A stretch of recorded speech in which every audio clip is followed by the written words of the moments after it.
कहानी के शुरू में हम एक छोटे बच्चे इलाई को देखते हैं जो अपने घर के गार्डन बाग में भाग रहा था और अचानक भागते भागते न जाने उसे क्या हो जाता है। उसका दम घुटने लगा था और उसका चेहरा लाल हो गया था। वो बेहोश हो जाता है। मगर जब उसे होश आता है तो हमें यहाँ पर पता चलता है इलाई को एक खतरनाक बीमारी है। वो खुली हवा में सांस नहीं ले सकता था। फिर जिसके बाद इलाई की मॉम उसके पास आती है और बताती है कि आज हमें एक डॉक्टर से मिलने जाना है। इलाई की बीमारी बहुत खतरनाक थी, इतनी ज्यादा कि इलाई के पास एक एयर टाइट सूट था, यानी कि उसके अंदर हवा नहीं जा सकती थी। वो उसे पहनकर ही बाहर जाता था और अगर वो ऐसे ही बाहर गया तो बाहर की हवा उसके पूरे जिस्म को जला देगी। अब खैर वो अपना सूट पहनता है और अपने मॉम डैड के साथ जाने के लिए तैयार था। रास्ते में उसके डैड उसे बताते हैं कि आज हम जिस डॉक्टर के पास जा रहे हैं, मैंने इनके बारे में सुना है, वो बहुत अच्छी है और शायद इनके पास जाने के बाद हमें कहीं और जाने की जरूरत न पड़े। इलाई और उसके मॉम डैड बातें करते करते डॉक्टर के घर पहुँच गए थे, जिनका घर था तो बहुत बड़ा मगर एक सुनसान इलाके में था। उनके घर के दरवाजे भी कंप्यूटराइज थी जो खुद ब खुद खुलते थे। इलाई जब उस घर में जाता है तो सबसे पहले उसे कुछ मशीन से होकर गुजरना पड़ता है जो उसे साफ कर रही थी। इसके बाद इलाई की मुलाकात डॉक्टर हॉर्न से होती है जो कहती है तुम्हें अब ये सूट पहनने की जरूरत नहीं है, मेरा घर एयर टाइट है, यहाँ पर बाहर से हवा नहीं आती, तो तुम्हें ऐसे रहने से कोई नुकसान नहीं होगा। पहले तो इलाई को डॉक्टर हॉर्न की बातों पर यकीन नहीं आता, पर जब वो अपना सूट उतारता है तो उसे कुछ भी नहीं होता। उसको ऐसा देखकर उसकी मॉम बहुत ज्यादा खुश होती है और खुशी से रोने लगी थी। वो इलाई को गले लगा ली क्योंकि वो बहुत वक्त के बाद उसको ऐसे देख रही थी। इलाई डॉक्टर हॉर्न से बहुत सवालात पूछता है। वो कहता है क्या आप मुझे ठीक कर देंगी? अच्छा, मुझसे पहले आपने कितने बच्चों को ठीक किया है? डॉक्टर हॉर्न कहती है हाँ, मैं तुम्हें ठीक कर दूंगी और मैंने तुम्हारे जैसे बहुत से बच्चों की जान बचाई है। अब वो उसे नहाने का कहती है। इलाई बहुत वक्त के बाद नहा रहा था, उसे ऐसे खुद को देखकर रोना आ जाता है। अब उसे डॉक्टर हॉर्न एक कमरा दिखाती है और कहती है कि ये तुम्हारा कमरा है, तुम यहाँ पर आराम करो,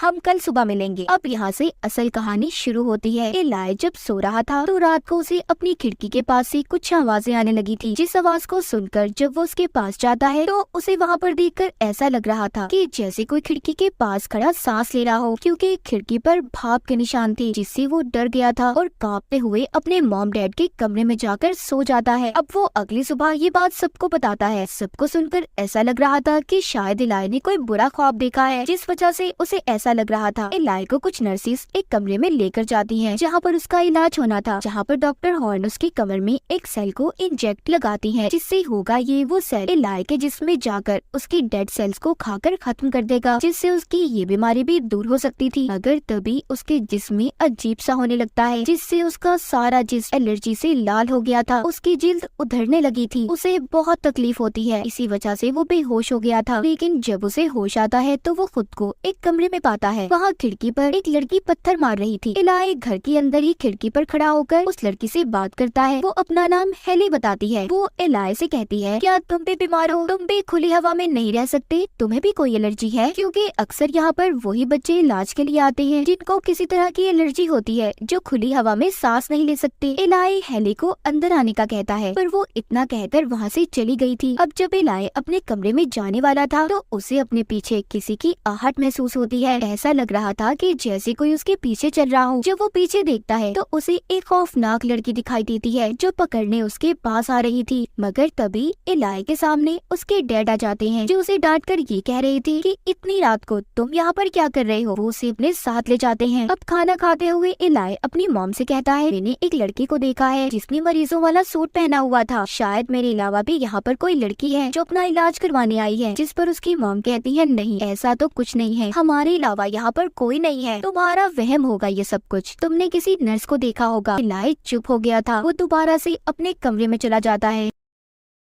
उसके सामने वही लड़की आती है जो इस बार उसे खींचकर कहीं पर ले जा रही थी। इलाई बहुत डर चुका था। वो मॉम डैड चिल्लाता है। अब उसकी चीखें सुनकर उसके मॉम डैड भी आ गए थे। वो कहते हैं बेटा यहाँ पर कोई नहीं है, तुम किससे डर रहे हो? अब यहाँ पर डॉक्टर हॉर्न आकर इलाई के मॉम डैड को बताती है कि ये सब दवाइयों का असर है, वो बहुत जल्दी ठीक हो जाएगा। जिस पर उसकी मॉम डॉक्टर हॉर्न को कहती है क्या आप दवाइयों की डोज कम नहीं कर सकती? इस बात पर इलाई के डैड उसकी मॉम को चुप करवा देते हैं और कहते हैं ये क्या कर रही हो, डॉक्टर को अपना काम करने दो, हमारे पास ये आखिरी रास्ता है, हमने इस इलाज में अपना सब कुछ लगा दिया है। उधर दूसरी तरफ इलाई को कुछ ठीक नहीं लग रहा था। वो यहाँ से जाना चाहता था। वो अपनी मॉम से कहता है कि प्लीज मुझे यहाँ से ले जाएं, मैं यहाँ पर नहीं रहना चाहता। और उसके मॉम डैड डैड उसे मना कर देते हैं क्योंकि वो बहुत से पैसे उसके इलाज पर लगा चुके थे। अब एक बार फिर से इलाई की खिड़की पर हेली पत्थर मारती है। इससे पहले वो हेली से मिलने जाता वही लड़की जो हर जगह पर उसे नजर आ रही थी, वो उस पर हमला कर देती है। इलाई उससे डरकर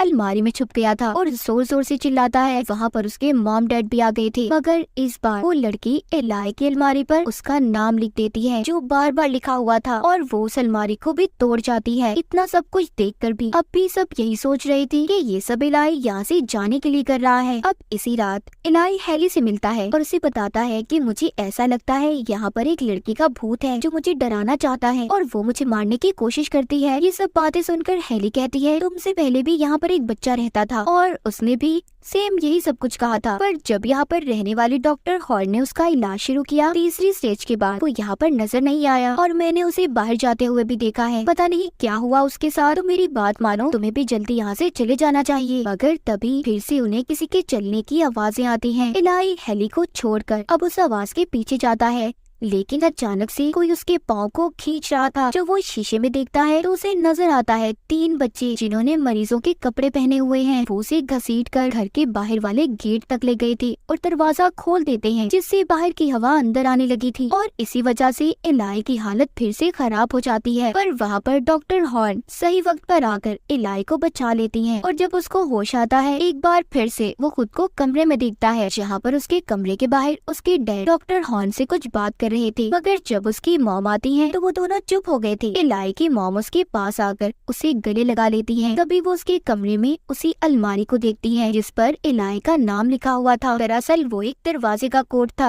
असल में जो भूत लड़की इलाई के पीछे पड़ी हुई थी इसे कुछ दिखाना चाहती थी। ये सब बातें जानकर इलाई अब हेली को बताता है और कहता है कि शायद मैं जानता हूँ कि कहाँ का कोड है। ये उसी दरवाजे का कोड था जहाँ पर इलाई को डॉक्टर हॉर्न इलाज के लिए ले जाया करती थी। अब इलाई रात को उसके अंदर जाने का प्लान बनाता है। वो रात होते ही छुपते छुपाते उसी कमरे में पहुंच गया था जिसका कोड वही था जो भूत लड़की ने अलमारी पर लिखा था। इलाई उस कमरे में जाकर सब कुछ चेक करता है। उसे एक लॉकर में कुछ बच्चों की फाइल्स मिलती हैं जो अब मर चुके थे। उसमें इलाई का नाम भी था। सभी फाइल्स में साफ लिखा था कि इलाज की तीसरी स्टेज के बाद कोई भी नहीं बच पाया और ये वही मरे हुए बच्चे थे जो इलाई को तंग कर रहे थे। दूसरी तरफ इलाई की मॉम उसके डैड से पूछती है कि आप डॉक्टर हॉर्न से क्या बात कर रहे थे। उसके डैड कहते हैं कि शायद इलाई अब यहाँ पर भी ठीक नहीं हो पाएगा और अब जो उसका इलाज होने वाला है उसकी जान को भी खतरा है। ये सब बातें सुनकर इलाई की मॉम उसके डैड पर गुस्सा करती है और कहती है इसका मतलब तुम अब तक मुझसे झूठ बोल रहे थे। तुमने मुझसे कहा था कि इलाई का इलाज यहाँ पर हो जाएगा और उसकी जान को भी कोई खतरा नहीं होगा। ये सब बातें सुनकर इलाई की मॉम मायूस हो गई थी। वो गुस्से में अपना सामान को पैक करके इलाई को लेकर यहाँ से जाना चाहती थी। इसी लड़ाई में डॉक्टर हॉर्न भी जाग जाती हैं। वो इलाई की मॉम से कहती है कि मुझ पर भरोसा करो, सब ठीक होगा। उधर इलाई अपने डैड के पास आता है और उन्हें फाइल्स के बारे में बताता है जो उसने देखी थी। वो कहता है डॉक्टर हॉर्न खूनी है, उन्होंने बहुत से मासूम बच्चों की जान को लिया है, हमें यहाँ से जल्दी जाना चाहिए। मगर इलाई के मॉम डैड को ये लगने लगा था कि वो जानबूझकर ऐसी कहानियाँ बना रहा है क्योंकि वो किसी भी हालत में यहाँ से जाना चाहता था। इसीलिए वो उसे धोखे से बेहोशी का इंजेक्शन लगाकर उसे बेहोश कर देते हैं, जिसके बाद उसे डॉक्टर हॉर्न तीसरी स्टेज के इलाज के लिए लेकर जाती हैं।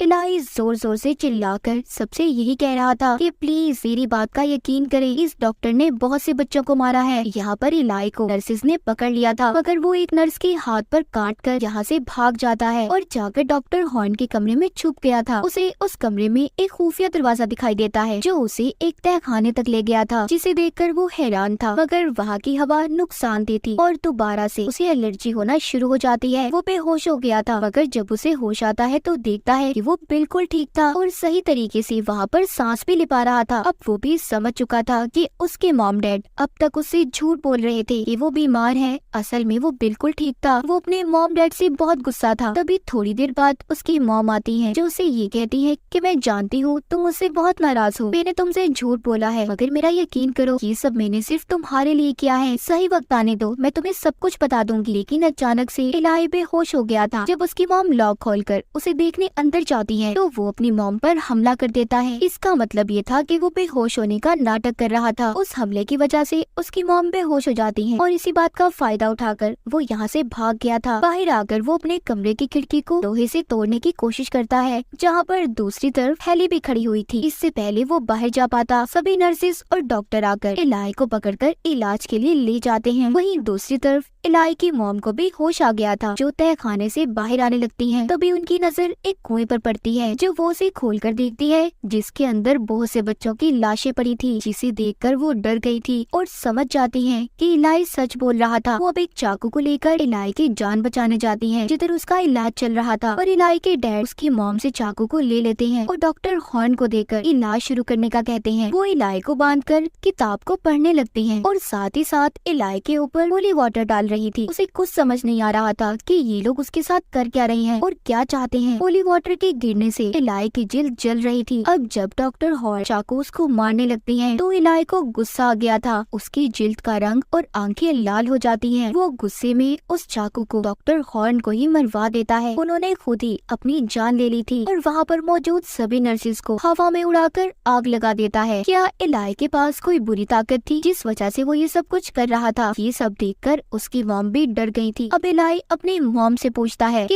ये सब कुछ मैं कैसे कर पा रहा हूँ और मैं कौन हूँ, बताए मुझे मॉम। अब उसकी मॉम उसे बताती है और यहाँ पर इस कहानी की सच्चाई खुलती है कि असल में सबके पीछे क्या कहानी थी। अब इलाई की मॉम बताती है कि तुम आम इंसान नहीं बल्कि शैतान के बेटे हो। मैंने शैतान से दुआ मांगी थी कि मुझे एक बेटा चाहिए, जिसके बाद तुम पैदा हुए। मुझे लगता था कि तुम एक आम इंसान के बच्चे की तरह हो, पर नहीं, तुम में शैतान का खून है और इसी चीज को तुमसे दूर रखने के लिए हम यहाँ पर आए थे। पर इस चीज का अब कोई फायदा नहीं, तुम्हारी बुरी ताकतें जाग चुकी हैं। अब मजबूरन हमें तुम्हें तुम्हारे असल डैड तक लेकर जाना होगा। तभी पीछे से इलाई पर उसके डैड हमला करते हैं, मगर वो उन्हें भी हवा में उड़ाकर जख्मी कर देता है और अपनी मॉम के साथ घर से बाहर आ गया था, जहाँ पर हेली उनकी गाड़ी के पास खड़ी थी। वो इलाई को बताती है कि मैं भी शैतान की बेटी हूँ और जो बच्चे तुमसे पहले यहाँ पर आए वो सब हमारे बहन भाई थे। इलाई कहता है तुमने इन सब के बारे में मुझे पहले क्यों नहीं बताया? वो कहती है मैं चाहती थी कि तुम अपनी ताकतों को खुद जगाओ। ये सब बताकर हेली उससे पूछती है क्या तुम अपने असल डैड के पास जाने के लिए तैयार हो? इलाई भी इस बात के लिए मान गया था। हेली इलाई और उसकी मॉम को गाड़ी में बिठाकर इलाई के असल डैड से मिलवाने लेकर जा रही थी। इसी के साथ ये कहानी यहीं पर खत्म हो जाती है।